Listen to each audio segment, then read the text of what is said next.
Hello and welcome to Edimate.tv. I'm Chetan Shah. We learn to live and live to learn in what has turned out to be an unprecedented situation, with history being written across the geography of Mother Earth. And a minor virus has created a major catastrophe, making us rethink, reboot, reformat, rewind, before we rebuild a new world, the education world. Now, one trait that's required to build this well is wisdom. Wisdom coming from past experiences, emanating from past knowledge, and the wisdom of foresight, of anticipation, of flexibility to be able to embrace the future and evolve into the new normal. And to do that, you've got to have the people at the helm of institutions to be the wise chancellors. And today on the show, we have one of the wisest of all, Professor K.K. Agarwal, who heads the NBA. A man of exceptional foresight, a man who's been a signature in the field of education, a man who's been absolutely meritorious all throughout his career, who's been a beacon in India's education system. Thank you so much. Tell us, sir, about Professor K.K. Agarwal. What is it that makes him so special? You call me special, so I accept it. That's a privilege by itself. I think my journey all has been of hard work, of determination, and of a very strong feeling that I must be able to do something exceptionally good, quality in whatever I do, and that has kept me going. Talk us through your childhood and how you came up to where you are. I belong to a very below average income kind of family. I studied in a government or corporation's primary school, and I went to the school in the town of Amritsar where we live. It was a government school, and if you feel, I mean, my first entry to the school itself is a great education. I went to class 1 like everybody does, and on the third day, my teacher of class 1 tells me, I can't handle you for the whole year. What do I teach you? You know everything. It's exceptionally good, quality in whatever I do. So let me take you to class 2. I mean, he takes me by the hand and takes me to the teacher of class 2. And he says, well, I don't think this boy has to be wasting a year. So can we take him in class 2? And the teacher of class 2 says, okay, let me try. Make him sit here, give me 3 days, and I'll come back to you. The second day, the two teachers get together. They say even 1 year for class 2 also may be too much, but at least we can try that. And both the teachers jointly go to the principal of the school, which we used to call headmaster that day, say, we believe this boy need not take 1 year in class 1. So we have decided to take it in class 2. And he says, okay, both of you agree, go ahead. And now why I am always very happy about this incident is, there is no application from me. There is no application from my father. There is no file of my giving 1 year promotion. There is no approval. Principal didn't have to send the file to Director of School Education, and I was promoted. And many a times in life I feel, as a Vice Chancellor also, I never felt that empowered, which the teacher at that time were. So with the passage of time, we have lost that empowerment, which is so necessary in academic world. And in lighter vein, many a time when I recollect that I became youngest professor in the world at the age of 27, if those teachers would not have been there, it would have been 28. You've had an exceptional career. We've been first almost all throughout. Talk us through that part. Chetan, after that I did pre-engineering, we used to call it that day, which was class 12. I stood first in the university and beaten all previous records. That time it was Punjab University, which was the only university in the states of Punjab, Haryana, Himachal, Chandigarh at that time. Then I studied for my BTech in Punjab Engineering College, Chandigarh. And there again, I stood first in the university, beating all previous records. And somehow during those years of engineering, I did start to believe that instead of doing an engineering job on the ground, I'll be better into profession of teaching engineering students.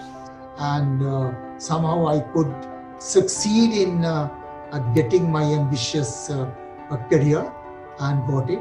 And second thing I decided at that time is whatever I achieve, I will achieve from the land of India. I will not go to study abroad, I will go to lecture abroad. I will write in India, publish abroad. So I wrote a book from India, got it published from America. I wrote papers all from India, published 150 of them abroad. I went to about 25 universities all over the world to deliver lectures, not to study. So the point is, I thought India is a land which can enable us to do everything, and I have to prove it on the ground. The problem of being so exceptionally bright and being first all throughout, at the top of your game all throughout, is that how do you continue to motivate yourself? First of all, I do believe to some extent it's God's blessings, which is always there. But second motivation is my family, that's even extended family, parental side, maternal side, nobody had really gone to school also. So there was no formal guidance. But somehow my parents were very strong that education is a great value and they should allow their children to be educated. And when I stood first in the university in class 12, I think that was the start of motivation. You believe, yes, you can do it. And as they say, success, your own success is your best motivator. So I think that happened in my case. And thereafter, God kept on giving me successes and they kept on motivating me. By God's grace, I could keep myself on track, on rails, and kept on achieving to a level where I'm being able to talk to a senior person like Chetan. That's so sweet of you. Your crowning glory has to be being the founder vice chairman of the Indraprastha University, and that could not have been easy. Talk us through the challenges, talk us through that experience. Indraprastha University was a very great project for me, and when it was offered to me, it was a bit of a challenge to begin with, but the university was born. A very challenging issue at that time which motivated me in person was, I felt little bad. The town of Delhi, which was the seat of power, or not only of the government of Delhi, but the entire central government, we did not establish an engineering college for 25 years. We did not establish a medical college for 35 years, and with such a good school system. So many a times I used to talk to families and all that the bright children had very less opportunities in the town of Delhi. Yeah. And the second thing in this process was, I think girls were suffering like anything, because in our traditional system, still people were reluctant to send girls outside. So girls were practically not getting a professional education at all. And so I thought this is an opportunity which God is providing me to kill several objectives in one go, and I accepted this challenge. You currently head the NBA. Yeah. Now, not too many people are aware of the education system of this country. So just give us a brief of the NBA. What does it do? And what has been your contribution to it? This country has at the moment two accreditation bodies. One is NAC and another is NBA. NAC is for the total system of the junior higher education. NBA is only for technical programs. So we consider accreditation of only engineering, architecture, management, pharmacy programs, nothing else, number one. Number two, we consider in tune with the international standards, accreditation of the departments or the programs, not of the institutions. Because like all good universities abroad, we do find some institution may have an excellent mechanical engineering, but not so good electrical engineering. So therefore, we do not accredit a college as such or a university as such, but we accredit program-wise. You are accredited for mechanical engineering, or you are accredited for civil engineering, so on and so forth. So that is one difference. Third important difference is we are a member of what we call as Washington Accord. Washington Accord is a consortium of 20 countries accreditation bodies, which includes USA, UK, Australia, New Zealand, Malaysia, Canada, etc., etc. And these 20 countries have decided to evolve a uniform method of accreditation. So the purpose is, if you are graduate from an engineering college which is accredited by any of these 20 countries agencies, you are fit for placement in any of these 20 countries. So that's the great thing for international mobility. The whole philosophy was international mobility at lesser hassles when you go abroad. So that is how Washington Accord enables National Board of Accreditation to acquire a status of its own. We follow the international standards, international methodology. We are a little tough in evaluations, but I believe because this is accreditation, this is not approval. So it's good to be maintaining standards. And at the moment in the country, we have just about 15% programs accredited. So we are encouraging more and more people. At the moment, the government has issued guidelines that by 2022, at least 50% programs should be accredited. It's a purpose to encourage them to improve in the quality. So that's how we go about it. Well, obviously this requires high integrity, but also it requires a lot of flexibility, and I'll tell you why. Because the sense of dynamism now, not just in the education system in India and across the world, now with the post-COVID environment, it's even going to get more dynamic, which means there are going to be no new career options, which also means teaching us to be, interdisciplinary. So how flexible, how updated are you? And how much are you giving cognizance to India's external employability when India itself requires employability within itself? First is employability, second is employment.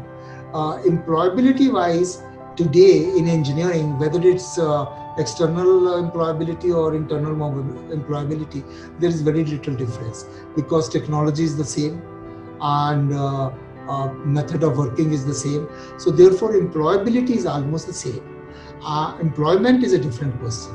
Second is, as far as these graduate attributes are concerned, which I mentioned, they are very much more or less subject independent, because we say engineers should be able to solve complex problems. An engineer should have a sound knowledge of science. Engineer should be able to demonstrate good ethics, and so on and so forth. So these are the kinds of attributes which we have defined, which are not so heavily dependent upon thermodynamics or algorithmic design and so on and so forth. So therefore, flexibility in terms of change of knowledge is built in.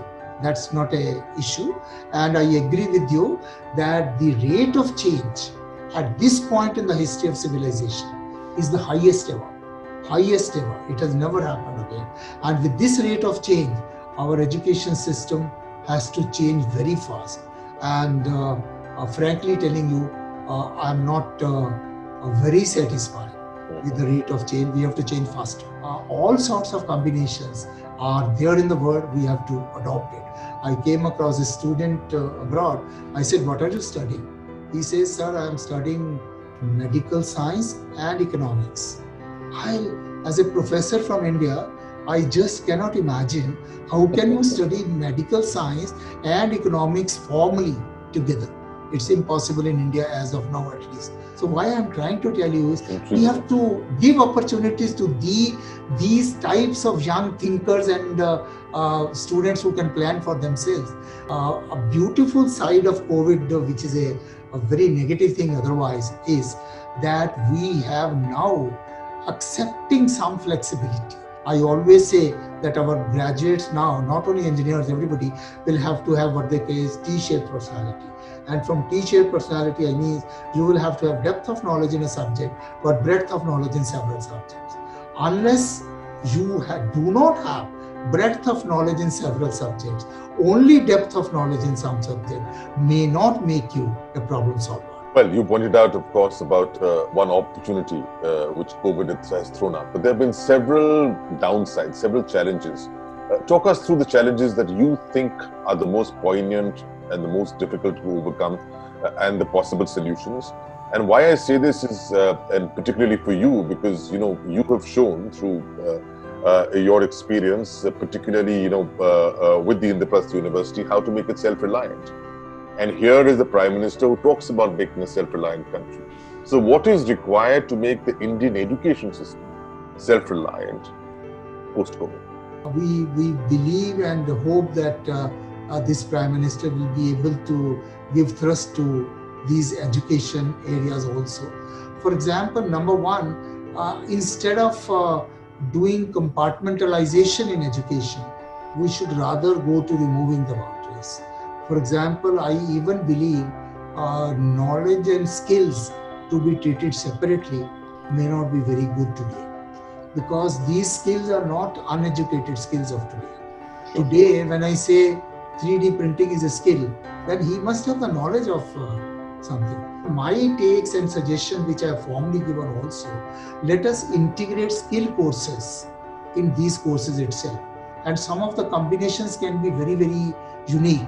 For example, in BSc, to a physics student, if I give a course on TV repair, a person with a background of physics, if he becomes a TV repair mechanic, he'll be a wonderful mechanic, because today's TV is not what it used to be. So somebody ought to understand it. So this is one combination. Then another combination I have suggested, a tourist guide. If he has formally studied history, geography, and third skill subject as tourist guide. Now, a tourist guide who has formally studied the formal subject of history and geography, I don't think we can produce a better tourist guide in the country than with this. So my take is we have come to a point where skills and knowledge must be combined. Boundaries should be killed. So the point is, something gets birthed somewhere, is to be used by somewhere else.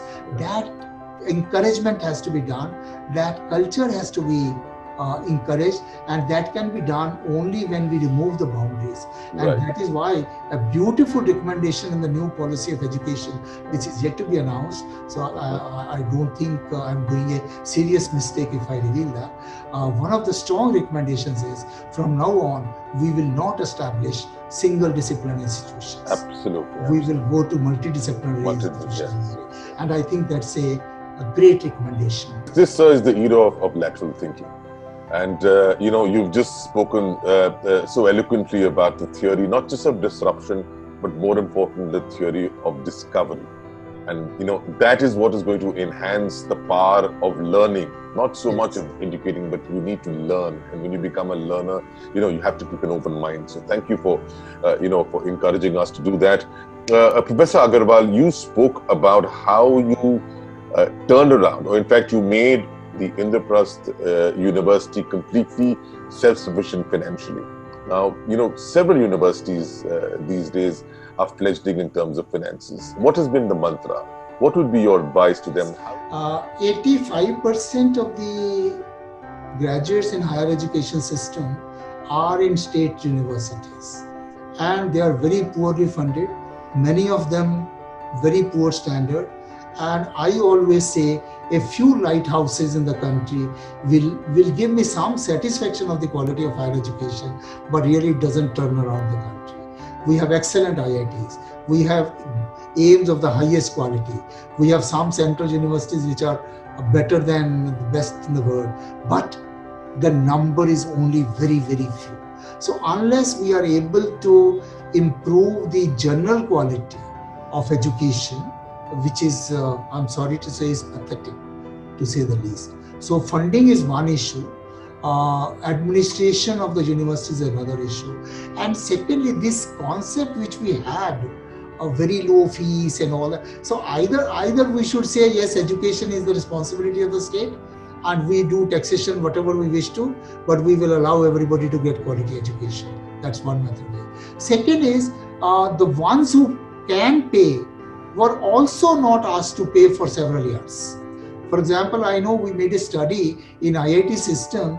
All through we admitted students at a fee of 50 rupees a month or 60 rupees a month, and 95% plus of them belong to very affluent families. So the point is, education should not be deprived to anybody, but those who can pay may be asked to pay without any problem. But we have to, or state funding, but unless we take care of these 85% habitats universities, we will not be able to improve the average quality. And unless the average quality improves, I don't think we get much out of it. Yes, some lighthouses give us some satisfaction. I'm very happy that IITs are recognized world over, and with a great degree of recognition and respect. But again, I say, out of 5,000 engineering colleges, why I am able to accredit only 15%? Why not at least 50%? Why not at least 60%? So that is the direction in which we have to move, because I have been very strongly believing higher education without quality may be a negative asset. I started out this conversation saying that we live in an unprecedented pandemic these days. And that's thrown open, several challenges and a lot of fear and panic amongst almost everybody related to the education ecosphere. The student, the parent, the teacher, professor, and even the vice chancellor. I'd like you, with your rich experience, your meritocratic background, and your excellence, in whatever field that you've led. Thank you. To advise each of these factions. Well, I have two issues on this. One is this kind of disruption, which is once in a century kind of thing. It's a very bad disruption. It has disrupted the whole world. 1.6 billion students are outside the classrooms in the world. In India alone, 33 plus crore students, not higher education, but total school, college, are outside the classrooms. So they had to be taken care of.